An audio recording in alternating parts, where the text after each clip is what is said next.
Hello, Furidashi listeners. In this episode, we discuss Kingdom Hearts 2 from 2005. We contextualize it in terms of the transformation of AAA games taking place in the 2000s, how the game functions like a theme park, because Disney, how that theme park design presents the concept of a multiverse for a younger player demographic, and how the allegorical structure of the game creates a layered experience in terms of gameplay, narrative, and character development. If you like what we do, you can sign up at patreon.com/Furidashi, where you will receive bonus content like an extra full episode every month. There's no need to feel obligated, though, and whatever you choose, we're glad you're here to share our oddball game dev journey. And so with that, on with the show.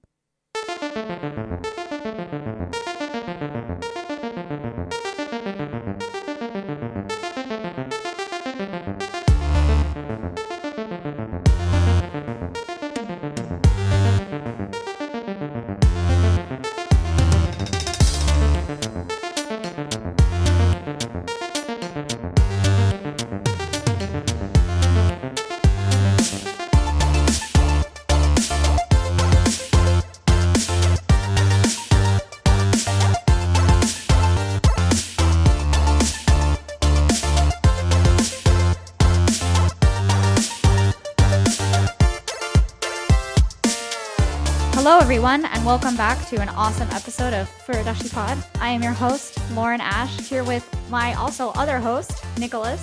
Say hello. Simple and clean is the way that you're making me feel tonight. Or this afternoon, because we're actually, afternoon for me, still morning for you. But simple and clean. Simple and clean. And with that is exactly what we are talking about, all of you Kingdom Hearts fans out there. Today, we are going to talk about a title that is incredibly exciting for me. And by me, I mean probably like 12-year-old Lauren playing this for like the 13th time. Kingdom Hearts 2. Not 1, not 3, not 365 over like two fractional it's 358 chain of over memories. 2 days. No. None of that. Only Kingdom Hearts 2. And the reason why we're talking about this is because, one, I really believe that Kingdom Hearts 2 has stood the test of time. Oh, wow. And is the best Kingdom Hearts game. Second is that it's a game Nicholas had never played. And I basically was like, hey, just skip the first game and like just play the second. And I'm not sure because he'd kind of already played a little bit of it. Well, that's the thing is that I had played the original Kingdom Hearts way back in the PS2 days because my wife bought it. My wife has played it far more extensively than I have, but I played it as well. But I didn't remember any of this junk at all. So I was kind of fresh, yeah. Yeah, and with that, like Nicholas has said, it's called it junk. I still incredibly love the Kingdom Hearts franchise. I really like Kingdom Hearts. And I will say I'm one of those originally called Kingdom Hearts purists where I only believed that a Kingdom Hearts on the console was worthy of being played because I'm dumb / I had no money to buy the other handheld portable devices. So really it all came from that bitter resentment and jealousy of not being able to play any other games. But I am going to say that because I still think to this day, like there's a lot of people that recognize kind of Kingdom Hearts like 1, 2, and 3, right? Or like the Sora Chronicles as this kind of legacy of like the Kingdom Hearts like installment franchise like canon. And I'm going to talk about it in a canonical way because Kingdom Hearts is something, as you can see, right, that has grown out of proportion. It in of itself is a meme where if you thought Final Fantasy 14 over 7,000 versus 3-2 is bad, they stole that from Kingdom Hearts, right? Yeah. And so with that, spoiler alert, right? Lauren loves Kingdom Hearts, Nicholas doesn't, and then we talk about it for a really long time. We'll also I don't. We're also going to talk about it even longer into our Patreon episode where you get exclusive bonus episodes, transcripts, and additional content, all not quite free of charge, but all included within our first tier. And then our second tier gives you even more of that exclusive content. So if you aren't subscribed to Patreon, please subscribe and kind of, fund this awesome little community that we're trying to start up over there. With that, I also forgot to mention that we do have a Substack with in-depth design analysis. And Nicholas, did you also want to talk about not just the Substack, but kind of give the listeners an understanding of what they can expect on Substack where they become readers, in addition to some things that we're doing with YouTube? So the content that we're posting there is primarily like more specifically design focused. I mean, we kind of always talk from like a game design perspective, generally speaking, but the series that we're doing now on Substack is specifically about narrative mapping and level design, or sort of game design, generally speaking. And we're talking about a framework for understanding how to think of like the structure of game levels and game worlds in a narrative fashion, using the sort of basic principles of like how you establish things, how you complicate them, how you resolve them. And that is going to be more, like I said, more specifically focused on sort of like the here is how you do this kind of thing, or like here's analysis for the purpose of like making your own game. But it has general applicability as well, even if it is sort of like a little bit more theoretically focused. We post those once a month. They are perfect. They are completely free. All you got to do is sign up on, I think it's gamedesigndiscourse.substack.com for all sorts of fun stuff. Oh, and I also want to mention that I've been going through our back catalog, and I have been YouTube now has sort of a podcast feature.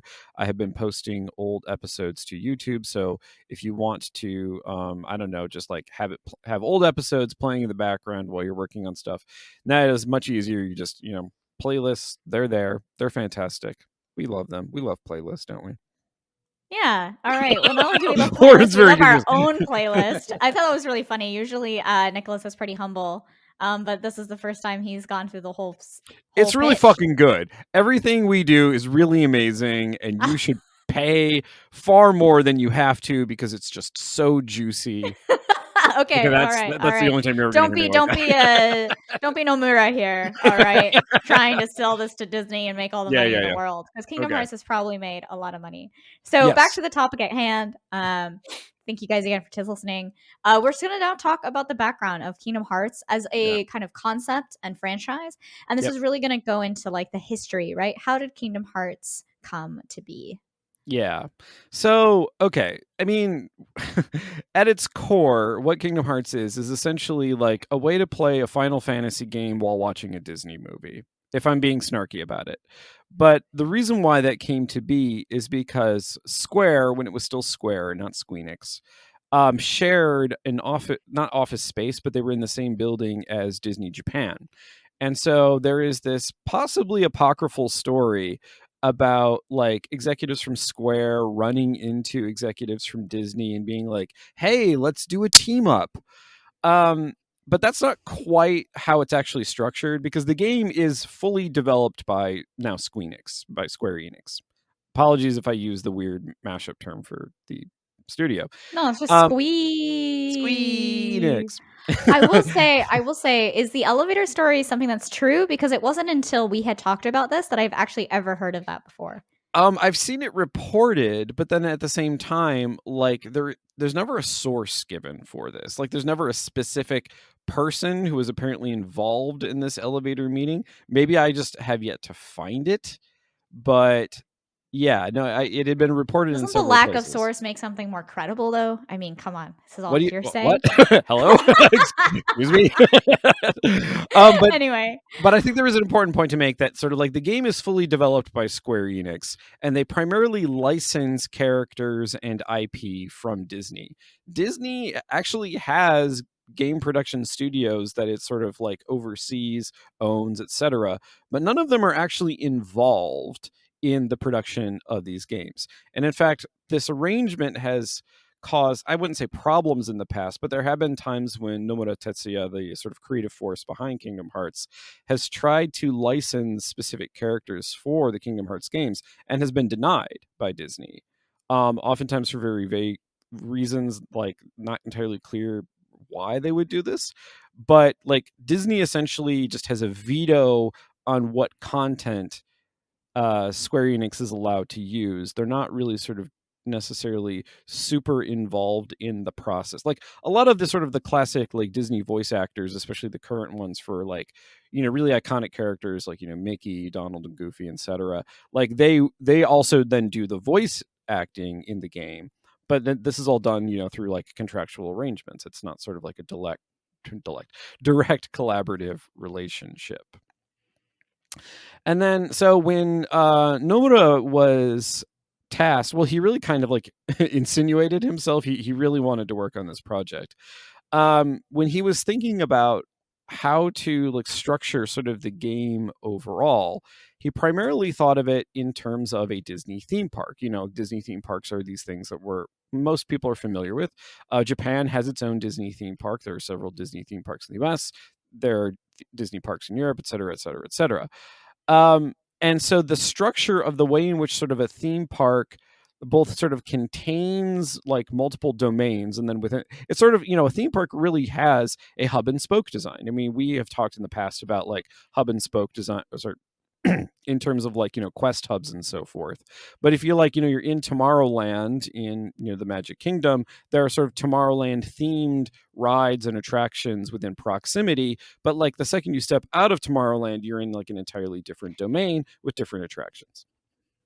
And so, Right, and yeah, I think go we ahead. use but we actually use the theme park design as a concept in gaming. I say gaming, but I mean, like, in game development all of the time. Like, Yeah, we say hub and spokes now because we've kind of tried to abstract from it, so we don't use the word theme park, right? yeah. But I think Disneyland and in general, like, if you look at urban planning design as well, like, a hub and spokes design is pretty much everywhere. That's why you have the town square. Not in the US. We have really terribly Well, designed cities. no, everywhere does have like originally a town square. I think the issue is that a lot of the towns ended up just like not getting designed. And I think Yeah. that's you're not saying that we have poorly designed. You're saying we have a lack of design, Undesigned. Yeah, right? exactly. But there are a lot of like if you look at other cities which have been planned, right? Yeah. You do have a lot of like interesting city designs either because of the culture where like nothing can be in the center because that's where the emperor lives, Yeah. or you have cities where they're completely right centered around like an actual downtown square, Yeah. or like a particularly inhabited area. And so I would say that like it's very interesting because design, right, in games, once again, the simulation kind of looks at the real world. So I do Yeah. say that when Novera is saying he wants it structured like a theme park, I think what's really valuable and interesting here is to kind of understand that in game development, we look at these real world designs and we're also like, how do we get this and apply this to our game? Yeah. Right. And where that goes. So go more further into like Numera's actual like theme because he was using theme park, not just hub and spokes, right? He was using theme park as Yeah. theme park. Exactly. So, and you can even see the way this plays out in the game. So, in the original Kingdom Hearts, there is this like thematic thread that runs through the entire story that like Sora and whoever happens to be with him at any given time, you know, you go to a particular world, and they are literally worlds. They're like you drive a gummy ship to a world, and it's a separate world, and contained within that world is a particular like Disney property. So you know you have a Hercules world, and you have a Beauty and the Beast world. You know, they're all self-contained. And the thing is, in the original Kingdom Hearts, the whole point was that you're going on these adventures partially to find your friends, but also partially to keep these worlds entirely distinct from one another.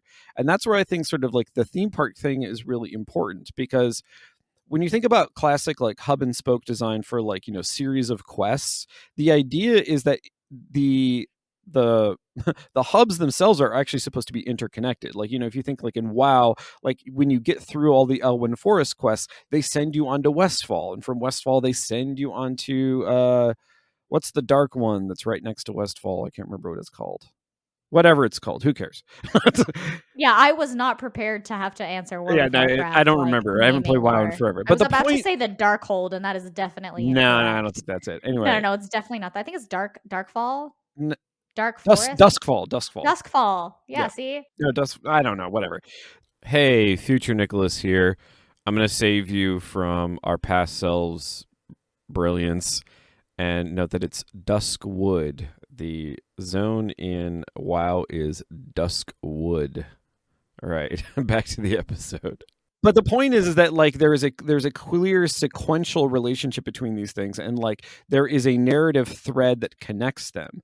But a theme park is very different in that like even though you could have like these domains that butt right up against each other, they are fully distinct. And also at the same time, because of that near full distinction, there is a kind of pseudo sandboxy feel to it.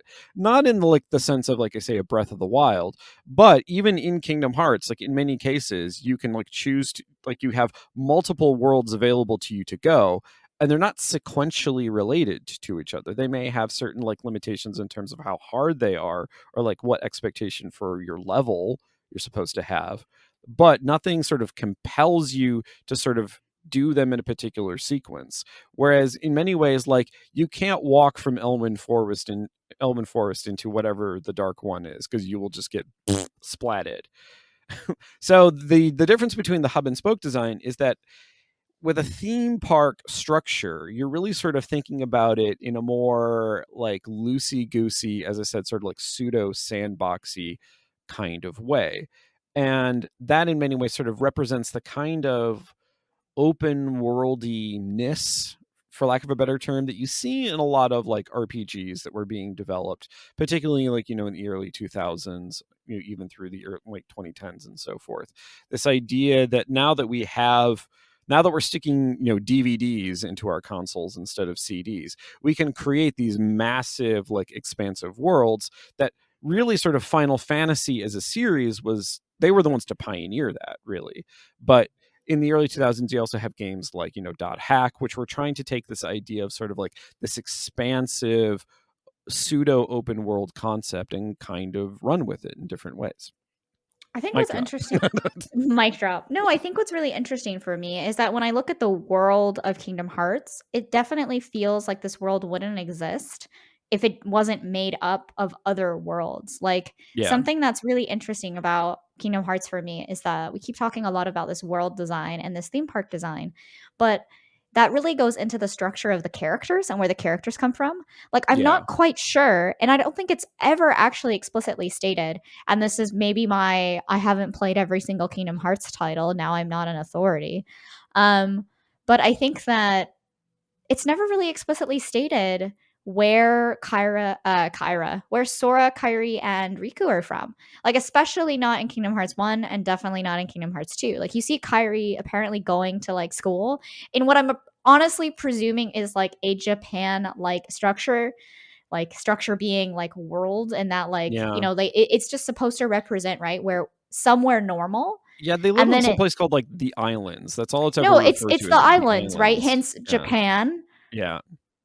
I, I guess. like excuse me, right? And then there's this island where everybody goes, you know, to have fun, right, which is Yeah. down in the south. And then there's the island that they live, which is like the city slash whatever. But I think Yeah. what's also kind of parallel to this is then, right, the secret ending of Kingdom Hearts 3, which we're not getting into because this is about Kingdom Hearts 2. So when you look at Kingdom Hearts 2 and Kingdom Hearts 1, right, the real world, right, or the world that Sora is from, that he's been taken from, right, Yeah. doesn't exist, because in a theme park, right, from Disney himself, when you enter into Disneyland, the real world slips away and the only thing in front of you, right, is Disney. Well, he didn't say Yeah. Disney because Yeah. that's his name, but now we can just be Well, like you can use Disney as Disney. kind of like the Ur concept. It's It like, is you the know, Or yeah. concept. You go Yeah. to Disneyland, and now there is Batuu, right? The planet from Star Wars that you just go to, right? There's Yeah. Tomorrowland, like there's the jungles, right? There's the Haunted Mansion, and now you're like, you know, there's this weird pseudo hyper American area. Yeah. You Yeah. know, Yeah. like there's these things, right? And All I very think that American in one way or another, but yeah. right. But like when you look at building a world of a game, right, which is like building Kingdom Hearts, the world where Sora came from wasn't important, right? Particularly in Kingdom Hearts 1 and then in Kingdom Hearts 2. Like he wanted to get back there, Yeah. right? But it was like this MacGuffin, right? Of, well, I'm not where I was, so now I have to, right, fight and then get my friends back, get my life back. But then Yeah. as you enter Kingdom Hearts 2, and also, I guess Kingdom Hearts Chain of Memories is actually incredibly important here, which I actually did play, so I don't know what I was going on about. But I guess 'cause I had a GBA, so or a Yeah. Game Boy Advanced for anyone who does not know that acronym. All my youth out there. Um, look now, we're in the realm of possibility. No, so I think that that's been really interesting. But I'm curious, like when we look at all of these like world building, like I know particularly with Kingdom Hearts, we wanted to kind of compare Kingdom Hearts 2 to, right, all of the other existing, right, world building aspects and like RPGs out there as well, right? So I think for Yeah. me, I actually just wanted to highlight that the absence of this world, right, is Yeah. what kind of enabled, right, this sort of, dare I say it, multiverse aspect, right, of Kingdom Hearts, to have all these different worlds be connected, but also as distinct as possible because they're not supposed to connect. And then that, in a Yeah. way, forced my brain as a child to make them still have these connective threads. And then Kingdom Hearts 1 does a little bit of a better job with creating that thread, but Kingdom Yeah. Hearts 2 then kind of circumventing that and then creating this whole parallel universe that's actually been there the whole time. Right? So before Yeah. we get into that, let's keep going kind of deeper into this history just so we can understand the Yeah. cultural context, right, that the developers were working with at the time. Well, I mean, there is a sort of like, I don't know if it could be considered like an industry shift per se, but there was definitely kind of a transformation that was taking place in terms of like games, especially like established franchises that previously were kind of like their world building was, I don't want to say shallow, but it was kind of just like in the background. It was sort of a frame for gameplay, and gameplay was really sort of much more central than narrative. They weren't really on an equal footing. And so the immediate example I thought of when I was trying to put this together was sort of like the transition from Warcraft 2 to Warcraft 3, because they're both real-time strategy games. They both have, very similar mechanics. Warcraft 3 doesn't reinvent much. I mean, it adds the sort of the heroes to the game, but aside from that, there's not a whole lot more going on in Warcraft 3 than Warcraft 2. But what is really different is the narrative structure of Warcraft 3 and the way in which it establishes really most of sort of what are now considered to be sort of like the major classic characters in the Warcraft universe. I mean, that's where you get Thrall from. That's where you get Arthas from. That's where you get Jaina from. Like all of it's where Uther is introduced. Like all of these characters are sort of brought into play not just as like, hey, this is the guy, this is the named shaman guy, but rather this is sort of a person who will have a consistent story that will exist throughout all future iterations. And that is really sort of a big shift. And also you see a similar thing happening with like the Metroid series, whereas if you compare Super Metroid to Metroid Prime, not only is it like a huge leap forward in terms of gameplay, I mean, mostly because Metroid Prime is a first-person shooter, whereas Super Metroid was not.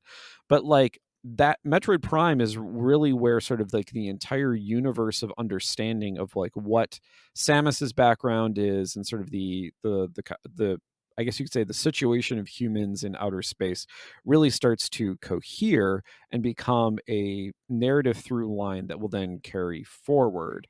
And And so, this is in sorry. the year 2002, just out Yeah. of curiosity. Did Kingdom Hearts 2 come out in 2002? Yes. Are we, No, sorry. Kingdom Hearts 1 came out in Okay, Kingdom Hearts 2002. 1 came out in 2002. I was like, hold on now. Just so that one for myself, it wasn't that I was getting lost. Kingdom Hearts 2 was 2005. Yeah, Kingdom Hearts 2 is 2005. Okay, I'm like, Yeah, but the point is in the background section, I'm trying to sort of well, explain. I was definitely older than 12 in 2005. I'm just trying to say, like, I this just is where de-aged myself so much. That I should have just kept that. I should have just kept. Regardless, all I wanted to point out is okay. all I wanted to point out 2002. is there is a thing that is happening that is sort of like radically transforming what will then become long established series. No, there is. Nicholas, I want you to keep going in on this. I just wanted to make sure that I got my years right because my gamer brain was going, hold on now, Nicholas. I feel like 2002 is a little bit too early for Kingdom Hearts 2. It and is, I was 'cause being you're all right. snooty. And it is because I was right. So all the gamers out there who were listening with me going, wait a second. There we go. You also see this in games that sort of like followed thereafter. So like KOTOR, for instance, which came out in 2003. So like in between Kingdom Hearts 1 and Kingdom Hearts 2, like it's taking the same idea of sort of like, integration of an expansive universe. KOTOR is 20 years old? Yes. That's why they're remaking it.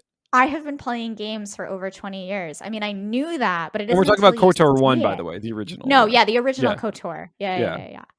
Okay, that is fucking crazy. So this like is like a seminal year-ish of games just coming out. I would say like early 2000s, like in total. So like the period between say like 2002 and 2006 would be a year after Kingdom Hearts 2. Like in that crucible, whatever you want to call it, like there is this the pre-Facebook era.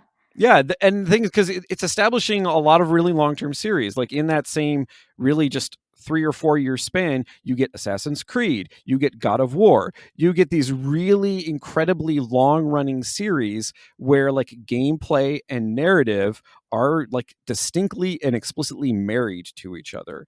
And that is Yeah. happening in this moment of time. And I really, so even though I'm not a huge fan of Kingdom Hearts and I mean, I think Kingdom Hearts 2 is actually better than Kingdom Hearts 1. But the thing is, it is directly involved in this transformation. And it's hard to think about a time when, like, what we now regard as really long and well established series as being something that people invented, like, had to come up with. No, they And did. yeah, People had to think about using their brains. They invented this. I know it sounds like dumb, but like, yeah, they invented this. I don't know. They invented it. And I know that sounds probably crazy, but it's like, I cannot tell you the amount of times people go, there's the ideas guy, right? Or yeah, the ideas person. And I agree that ideas people's, like if you just have the idea, right? It's one yeah, thing to say, if Nomura had just said, I wanted a game structured like a theme park and I just want to like have in Disney. And maybe that's what he did a little bit in Kingdom Hearts 1, right? But he still had to have some sort of, there's cloaked figures, there's this underlying lore of this world, right? And I think that they had to do these for all of these games. Like Assassin's Creed didn't just like not have, I don't want to say not have documentation because now I'm just like obviously pointing at people who do not do documents properly.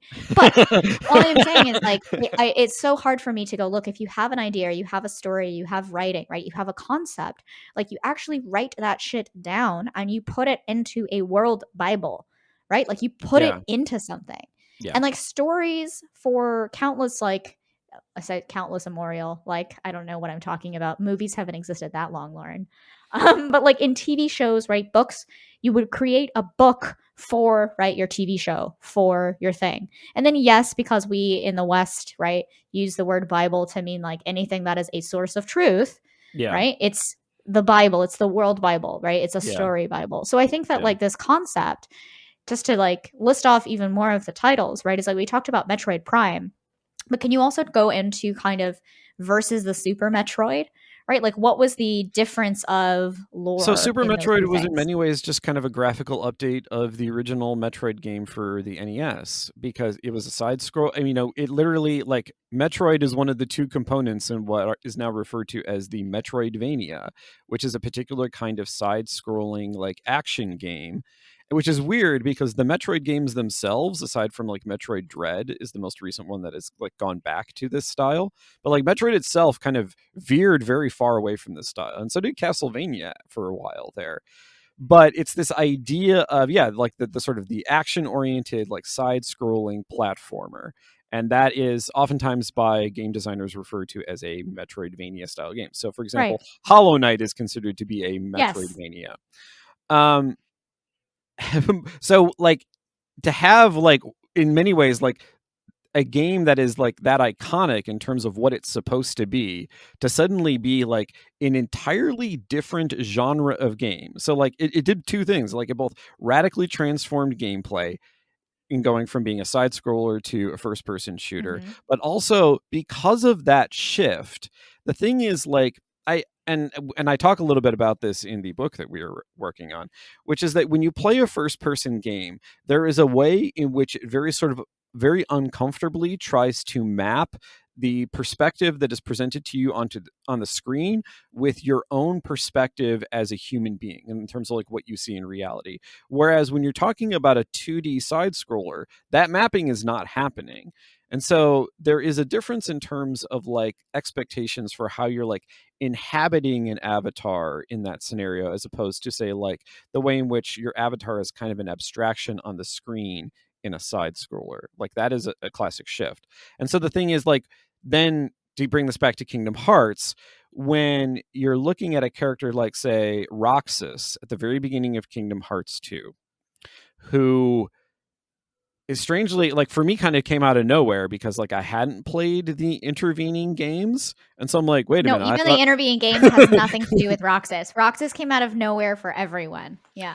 So I was very confused, but at the same time, like Roxas is a very compelling character, and it's interesting because in terms of like inhabiting his worldview, it reflects back on like how you're supposed to understand Sora, especially since spoilers, they become sort of like reintegrated after, the prologue of the game.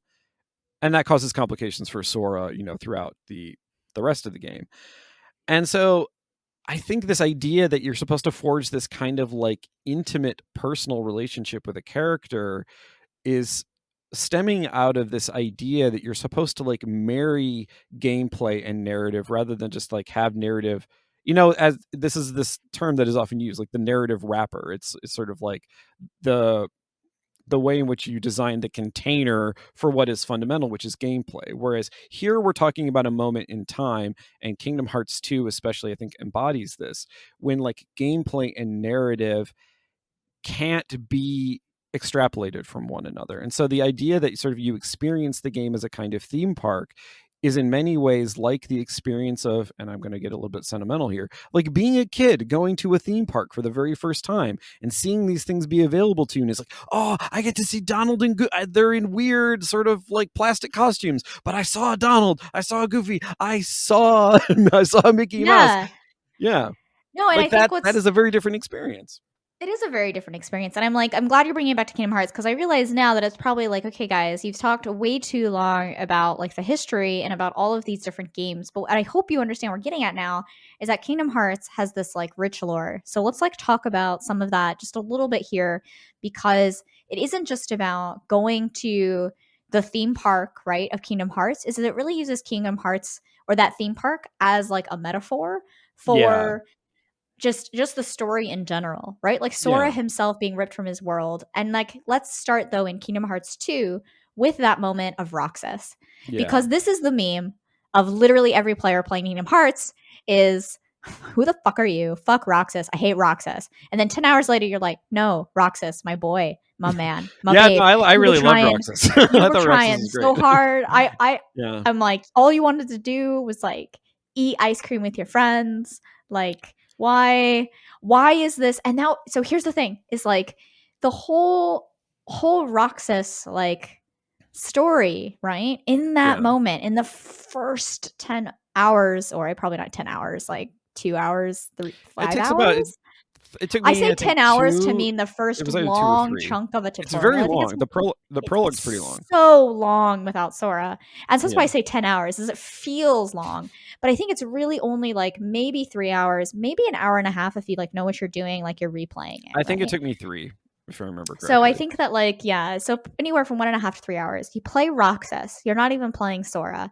And really you're like, what are the parallels, right, that we see in that opening shot? We see you starting in your room, a very similar room to what Sora's room looked like, Yeah. right? We see you get up, you have 3 friends, right? Which is different because you have Yeah. more than 2 friends. Yeah. But you've got 3 friends that you guys always hang out together. And you are the one, right, that needs to come up with literally all of the money so you guys can buy ice cream or like a ticket on a train Well, or yeah, a ticket to something. go to the weird, like, Yeah, it's the little ticket. theme park land that is away from Yeah, so yeah, it is. yeah. It is to go to the theme park land. That is really Yeah. interesting. You've got to go to your theme park land that's Yeah. away from where you live, right? And so that's what I'm talking about, is using this whole theme park as a metaphor. Is that the opening of Kingdom Hearts 2 for me, as I played it, I didn't really notice any of these things. It wasn't until I told Nicholas to play it again, and then I had to start critically thinking about one of my favorite games, which to be honest, I hate to do. Um, but I just do it anyway because that's what you do as a game developer. And we have this. It's very much Sora's room. In fact, it actually is Sora's room Yeah, as you when later you discover, yeah. as you later discover, right? Yeah. And not only is it Sora's room, but like certain things are slightly changed, but not much. It's actually Yeah. like the same assets, right?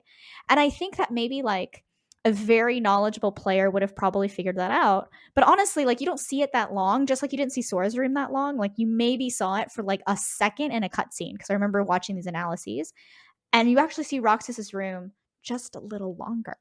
And I think that's powerful because now in the cinematography, they're going, hey, look, he has a home. He has a place to stay. This is where Yeah. Sora wants to be. This is where Roxas wants to be. And I think they use that really elegantly with now he has friends and he needs to buy a ticket, right, to go have fun with his friends. He needs to eat sea salt ice cream on like they always have on this tower in Yeah, yeah, Twilight yeah, Town, the weird blue ice right? cream, yeah. The weird blue ice cream because I'm like sea salt isn't blue, but that's No, fine. I I did grow know. up going sea salt ice cream would be great and being very upset when it wasn't dyed blue. Like I yes, I just what am I doing? I'm calling all of these out because then if you remember, like, if you are a Kingdom Hearts fan, you'll know that they basically took this first scene and literally just killed the metaphor, made it incredibly literal, and like Yeah. just established the crap out of it by giving it backstory to kind of explain why all of this probably was important to Roxas in Kingdom Hearts 2. And also to hopefully make you guys remember that, yeah, actually, all they did in all those other games was reuse assets from Kingdom Hearts 1. And we went to the Dark Beach and Yeah, yeah, reuse yeah. the assets in Kingdom Hearts 2. So no, none of those games were original, and let's move on.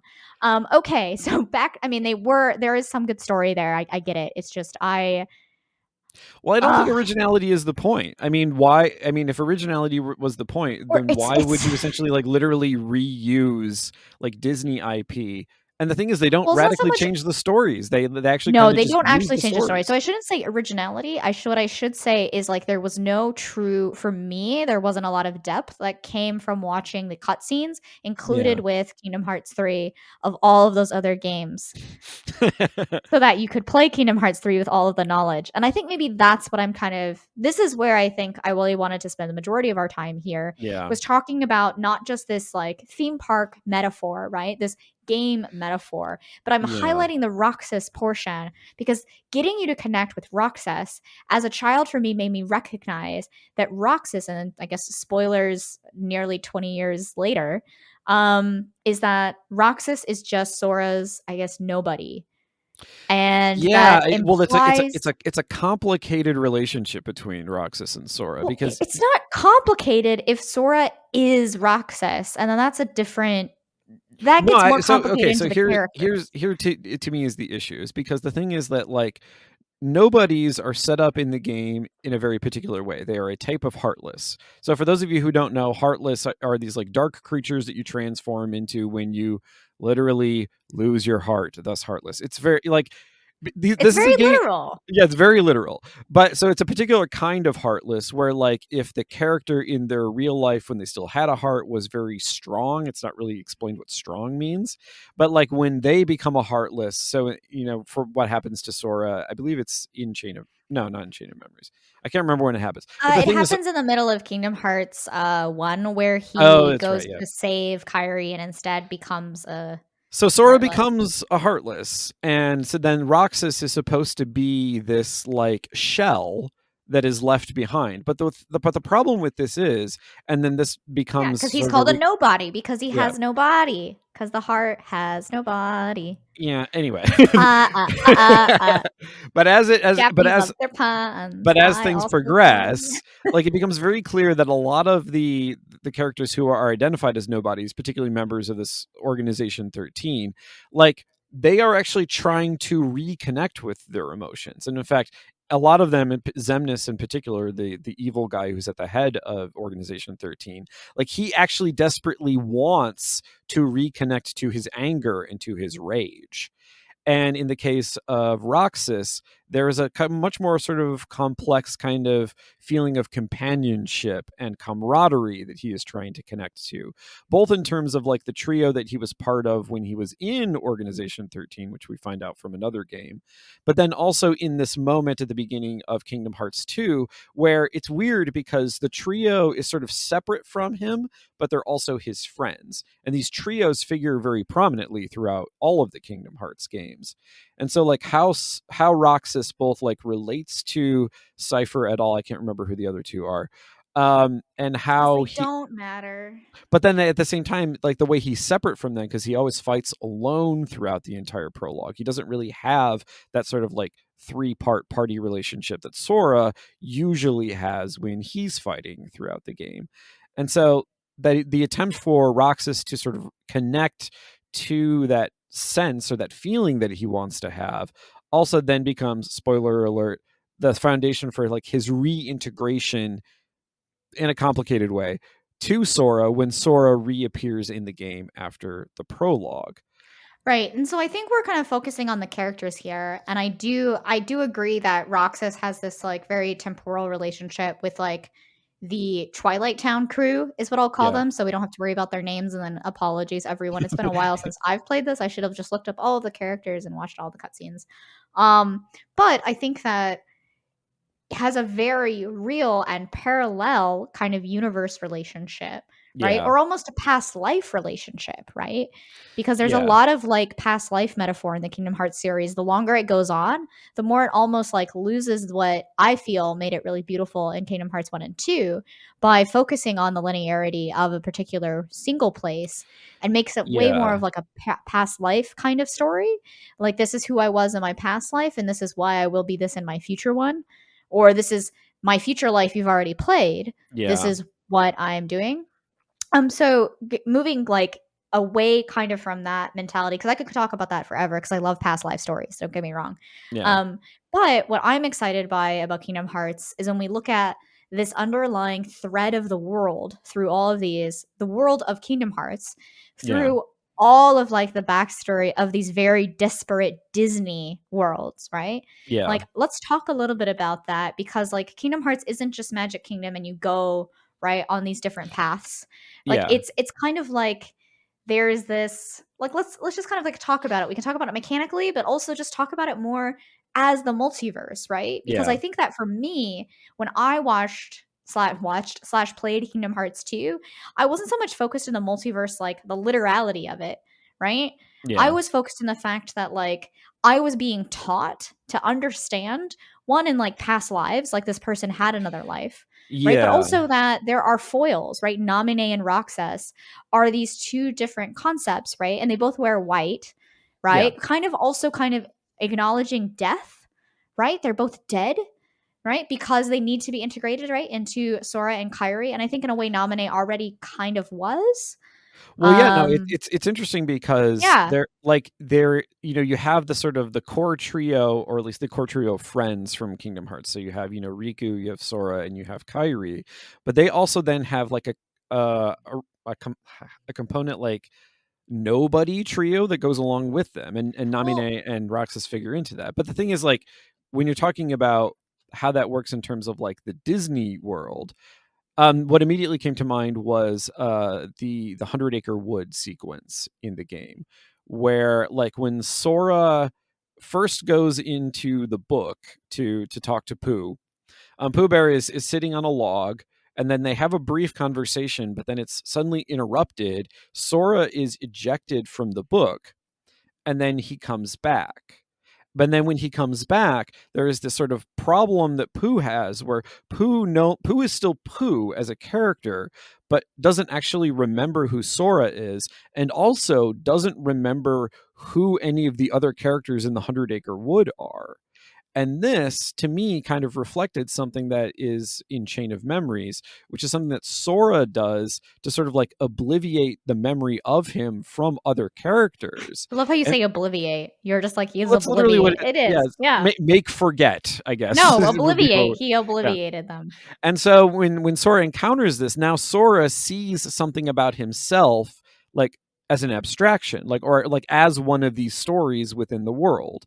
And so it's not just that like the IP of a particular Disney story is being tossed in there because it's like, oh look, it's Pooh Bear. Everybody loves Pooh Bear. I actually love Pooh Bear. So, I also but love Pooh Bear. but it has a function within sort of like the narrative stream. And when we were talking about this earlier, what to me kind of feels sort of almost allegorical, because it's like these layers that sort of like, it's like a layer cake, and that like Sora is one layer of the cake, but then when he sees someone experiencing something that he previously experienced in like his these new encounters, like it adds a depth of meaning to it. And Roxas, of course, is really important for that in terms of the character development, but in terms of sort of like the narrative threads throughout, each time you go to one of these worlds, even though you're getting what is essentially like a quick and dirty version of the film, like, a quick and dirty version of Mulan, a quick and dirty version of Hercules, within that context, it's reflecting something that has either already happened to Sora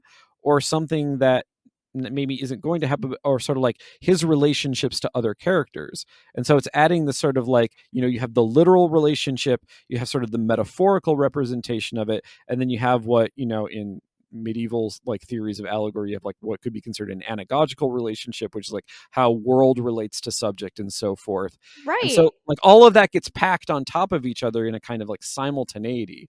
So that's why, to me, the parallel both has this, as you said, like past lives quality to it, but it also has a very literary quality to it in terms of like sort of this top down structure as opposed to sort of like temporally like forward and back structure. Right. No, the top down structure I think is what gives Kingdom Hearts its credence. And maybe like this like section, right, would be called more of like Kingdom Hearts 2 as like the characterization of like you in the world and like the universe, because I Yeah. think what's really interesting is that the universe, right, is kind of the aspect of Kingdom Hearts when you are on that screen in the Gumi ship and are like, okay, which Gumi area am I going to next? Like Yeah. that's the universe. And I think that's where when I say Kingdom Hearts 2 made me like, I think my argument to Nicholas was something along the lines of Kingdom Hearts is what teaches kids about the multiverse and makes them understand that there is like there are other worlds out there, right? It makes people think differently. Like I Yeah. think it actually does teach kids. I mean, maybe I shouldn't say teach kids because that's a very, It it teaches our kids. It shows them. shows and like Yeah. literally illustrates not just, right, someone's place in the universe, and that there's different worlds out there, but that you can travel to these different worlds and you recognize that those people are the same as you are in some capacity, right? And Yeah. the way you were talking about that layering, right, between world and universe and Sora and say Hercules, for example, kind Yeah. of showing that allegory and that metaphor is that allegory and metaphor is something we do very often, literary device, to engender empathy, right? And so Kingdom Hearts' characters, right? When people talk about how they really like the characters of Kingdom Hearts, I'm not sure if it's about the like the character themselves or like the characterization of that relationship that people have to each other. Because Yeah. for me, what happened is when I played and I tried to play the other titles of Kingdom Hearts, I couldn't get into them because they were rehashing all of the stories of Kingdom Hearts 2, but with different skins. So for me, like Yeah. learning more about Aqua or learning more about See, I like Aqua as Ventus, a character. I actually right? think Aqua is an interesting Aqua character. is like the one kind of cool character. But Aqua is even what like, Kyrie should have been. yes, Aqua is what Kyrie should have been. I think Yeah. actually that's also a meme. And the Yeah. issue is that I think Aqua is what Kyrie should have been, and or in my head, I think Aqua is who Kyrie would have been had like they had a strong, right, a stronger female protagonist in the game, right? Yeah. Versus Kyrie is just the damsel in distress because we're making a game for boys because only boys play games. But then you see like once the fan base was generally female, like they added Aqua. Yeah. Versus like Shion, who is not actually, right, uh, Yeah, no, she's not really quite on, she even has though the no Kyrie characters. relationship whatsoever. Yeah, the characters look Um, similar, and that's another weird thing is like, the similarity between, say, like Roxas and I Ventus think it's and just like no, and Shiona and the the. similarity is like the past life things. But for me, it's the Yeah. multiverse theory, right? It's that you Yeah. put someone into a world. You're like, oh, this person is like Roxas. They're a new character. Well, this is, you know what? I actually really like this character. I can't wait to meet Sora, but I like this character. And suddenly you go through the same process Roxas goes through when you're angry about giving up yourself because it's for the betterment of the world, because you should not have existed. And suddenly you're like, what does that even mean to exist? I am here, so I do exist. And they're like, no, you need to repair, right, Sora's memories because he lost all of them in Chain of Memories. So come back to him. And right now, Sora can move. And Yeah. now, right, I think you were talking about that empathy and that characterization is then displayed to us when we see Sora like waving goodbye to Roxas's friends who actually never knew Roxas existed because all this happened in a computer, which is just another But layer of but Sora things. has Roxas's emotional reaction to it. And that to me, Yeah. like, even though it's a like, because it's a game like very that demographically speaking, it's directed towards kids. But to me, that was really interesting the way in which it sort of found a way in a kind of very overt, explicit moment to show to a younger audience what it's like to have complicated emotions. Like you literally see it, because like Sora appears to be like, "Hey guys, I'm gonna get on the train and I'm gonna go," and then he's like crying at the same time, but he doesn't understand why he's crying. But, Yeah, no, but and that's we understand why he's crying because Roxas would have and been the sad. kid will understand why Yeah, he's crying. And that's what I'm talking about is the empathy. It's the understanding. And I think I read somewhere the best definition of empathy I found was, and then I is not a this is like a metaphor in of itself. So it's not really a definition, just FYI. But was that the best metaphor for empathy I think I've ever read was something along lines of it's not about putting yourself in someone else's shoes because you are not that person. It's about stepping out of their shoes and walking alongside of them and just being with them that makes you get that empathy. Because if you say, well, if I was in your shoes, you're bringing your bias, who you are, and your unconscious likeness about your experience into their problem, which has nothing to do with their problem. yeah, And interestingly enough, the entire time you play Kingdom Hearts 2, or these types of this, I don't even want to say this type of game because I've never seen a game do this.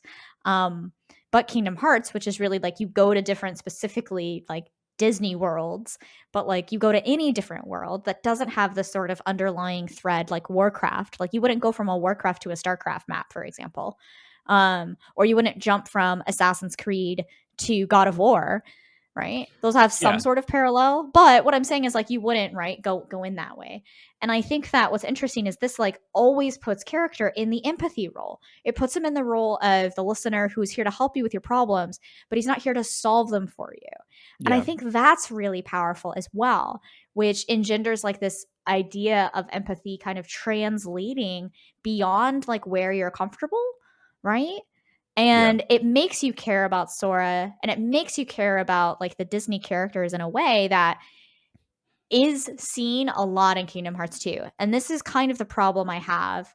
And I'm just going to sidestep really briefly here because we're kind of coming up to time yeah. with Kingdom Hearts 3. And the reason why Kingdom Hearts 3 is not the game any of us deserved because we deserved better Lawrence is rant. Here we that go. is that Kingdom Hearts 3 doesn't do or employ any of the literary principles or the metaphor or the multiverse theory that we've talked about here. It kind of at the end becomes somewhat of a fan service, but then literally the fans were like, well, it was cool to see everybody come together and that's great, but when's Kingdom Hearts 4 because this game was kind of trash. And that's funny is we still want Kingdom Hearts 4 because we recognize that Kingdom Hearts 2 has the empathy role, right? Has the area of you're not solving other people's problems for them. You're just helping them along the way. And then you see them, right, kind of solve the Yeah, problems. But Kingdom Hearts 3 is like you go and well, also you go to some of the worlds and you get the sequel version of that world, and the sequel's never as good as the original of the Disney film. yeah, Or you just go to get Frozen, the movie, and you actually don't do anything to help Frozen, the movie. You just watch Frozen, the movie in Unreal Engine yeah. It's in less literally here is a Disney movie in your Final Fantasy it's game. literally here's a Disney movie or Final Fantasy. And I think you do the same with Tangled, except Tangled is actually, I will say the Tangled world is the best world in that it tried to employ some of the Kingdom Hearts 2.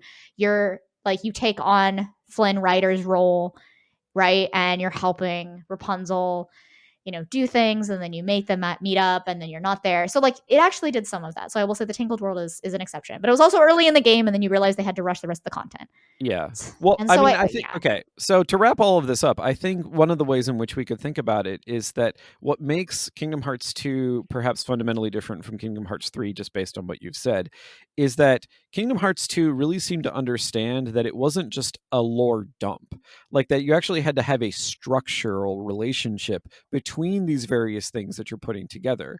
And so if I'm going to be a little too cute about it, it's not so much a theme park as it is like a theme and variation park, which if you're familiar with that concept from music theory, theme and variation is this idea that sort of you begin with a theme, something that you're positing. So in terms of Kingdom Hearts, all sorts of things like the trios, like the Sora as a character, the relationships, the relationship between Sora and these various Disney IPs.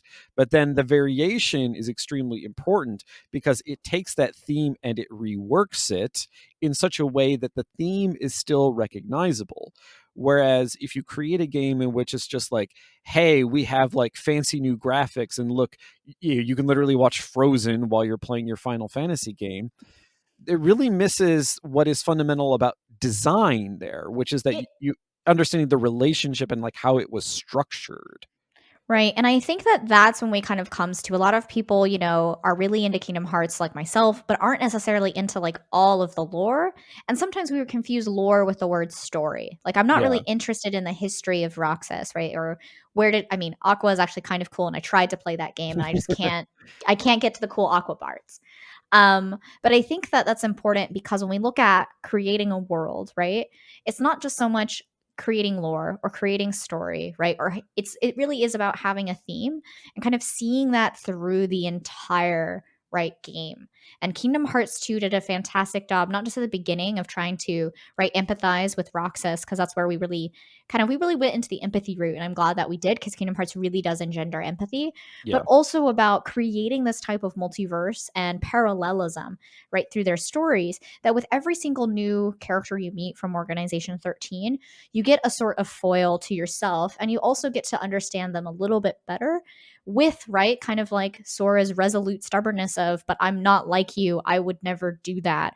And then them going, haha, you're so funny, Roxas, like you would. And then it's like, who the fuck is Roxas, right? And I think it's that kind of interplay, right, that enables Kingdom Hearts to have such a long-term longevity of its franchise and of its fan base.